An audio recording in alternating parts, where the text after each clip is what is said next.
আজকে বঙ্গভূমির প্রতি মাইকেল মধুসূদন দত্তের লেখা গল্পটি নিয়ে চলে এসেছি। সো মাইকেল মধুসূদন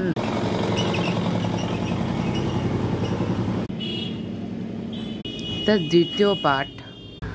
গল্পটি আমি এর আগে অনেক গল্পই বলেছি। আমি বড় বড় যে গদ্যগুলো, এটা একটা ছোট একটা পোয়েম, কবিতা, যে গদ্যগুলো আমি এই শর্ট ইয়েতে মানে 3 মিনিটের ইয়েতে পড়তে পারছি না।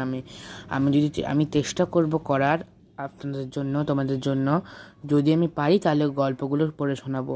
আজকে আমি এইটা পড়ছি। আর এই যতগুলো গল্প আমি বলেছি আমার সিরিজ আপনারা দেখেছেন আমার চ্যানেলে, ততগুলোর কোশ্চেন অ্যান্সার নিয়েও আমি আসবো।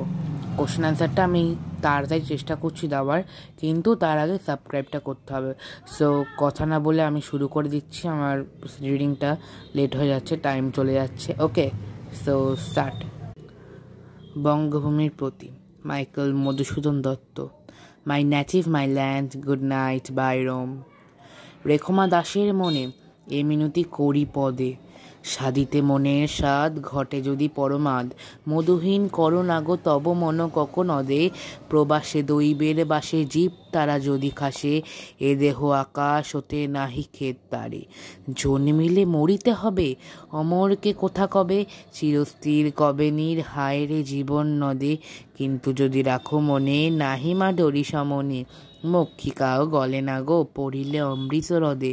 সেই ধন্য নরকুলে লোকে যারে নাহি ভুলে, মনের মন্দিরে সদা সবে সর্বজনে। কিন্তু কোন গুণ আছে যাচিবে যে তব কাছে, হেন অমরতা আমি কহ গো শ্যামা জন্ম দে। তবে যদি দয়া করো, ভুল দোষ গুণ ধরো, অমর করিয়া পর দেহ দাসে শুভ হ্রদে।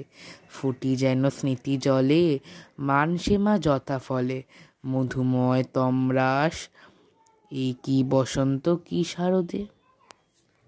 মাইকেল মধুসূদনের ব্যাপারে এখানে দেওয়া নেই কিছুই, এখানের কোশ্চেন অ্যান্সার দেওয়া আছে। এই কোশ্চেন অ্যান্সারটা, এই চ্যাপ্টারটা এত শর্ট বলে আমি এটা করছি না।